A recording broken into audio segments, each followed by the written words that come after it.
कि एक दिन ऐसा आएगा जब अदालत का फैसला आएगा कि जिस दिन की ये घटना है उस दिन मैं दिल्ली में हूं ही नहीं। जो स्क्रिप्ट लिख करके आई वो कांग्रेस कार्यालय में दिखाई पड़ी, बहुत दुर्भाग्यपूर्ण है। इन्होंने हमारा नुकसान किया, खेल का नुकसान किया। पार्टी अगर कहेगी तो जाएंगे है, और इस षड्यंत्र के पीछे भूपेंद्र हुड्डा है और कांग्रेस। भारतीय जनता पार्टी में नेताओं का अकाल नहीं है, हमारे पार्टी में बहुत बड़े बड़े नेता है।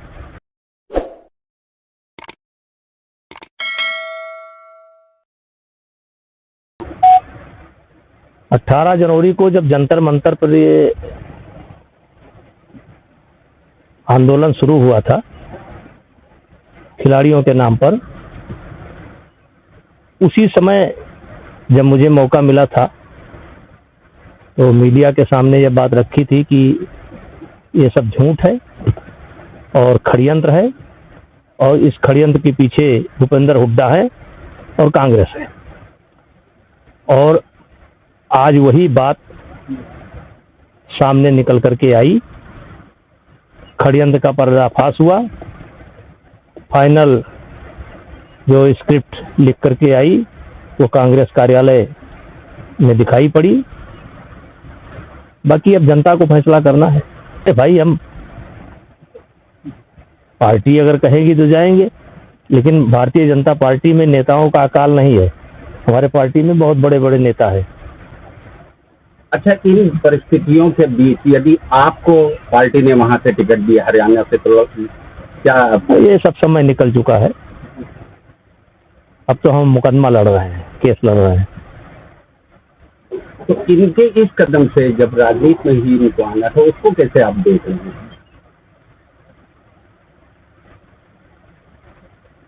ये बहुत दुर्भाग्यपूर्ण है।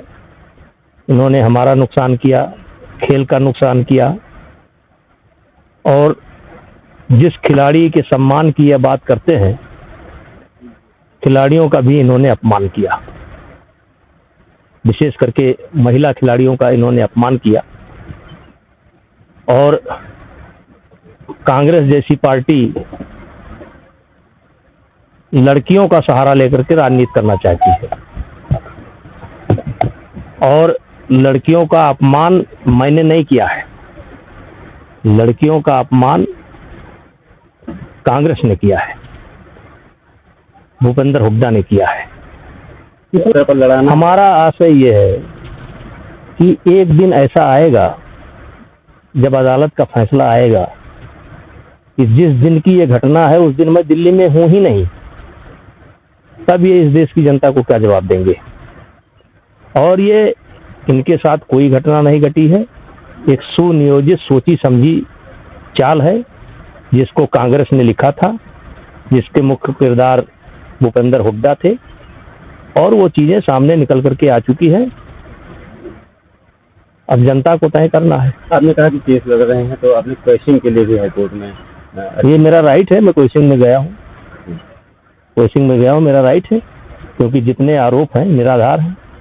जो प्रमुख घटनाएं हैं उस दिन मैं दिल्ली में हूं ही नहीं, हमारा सुना नहीं गया।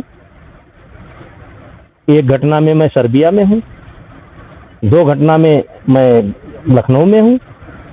जब घटना में मैं हूं ही नहीं तो कैसे चलेगा मेरे खिलाफ केस।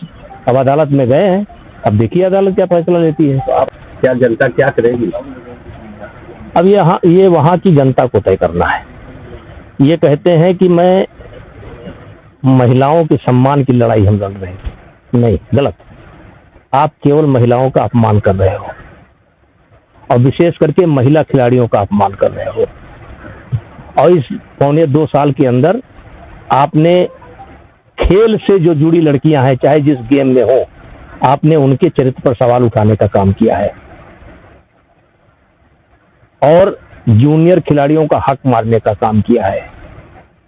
ये कहते हैं ट्रायल, बिना ट्रायल। एशियन गेम्स में बजरंग पूनिया बिना ट्रायल के गए थे कि नहीं गए थे, ये हवाला खिलाड़ियों का देते हैं। मैं इनसे पूछना चाहता हूं कि क्या कुश्ती जगत में ऐसा कोई नियम है कि एक खिलाड़ी एक दिन में 2 वेट कैटेगरी में ट्रायल दे? क्या ऐसा नियम है? उस नियम को किसने तोड़ा? दिनेश फोगाट ने तोड़ा। क्या ऐसा नियम है कि वजन के बाद 5 घंटे 4 घंटे तक कुश्ती ना हो? जब आप बोलें तब कुश्ती हो? आपने एकदम कैप्चर कर लिया खेल विभाग को। 4 घंटे आपने कुश्ती रुकवा रखी, 10-0 से आप कुश्ती वहां पर हार गई। तब आकर के आपने 50 किलो में ट्रायल दिया, जो कि नियम के विरुद्ध है। उसके बाद भी आप कुश्ती हार रही थी। 5-0 का स्कोर था, 5-1 का या 6-1 का स्कोर था। शिवानी पवार मध्य प्रदेश की रहने वाली ये कुश्ती जीत रही थी। फिर आपने हंगामा खड़ा किया, रेलवे के रेफरी आपके सामने झुक गए, सरेंडर कर गए और आपको जिता करके भेज दिया। उस समय भी आपका वजन ज्यादा था और उसी का परिणाम आपको भगवान ने दिया है। तो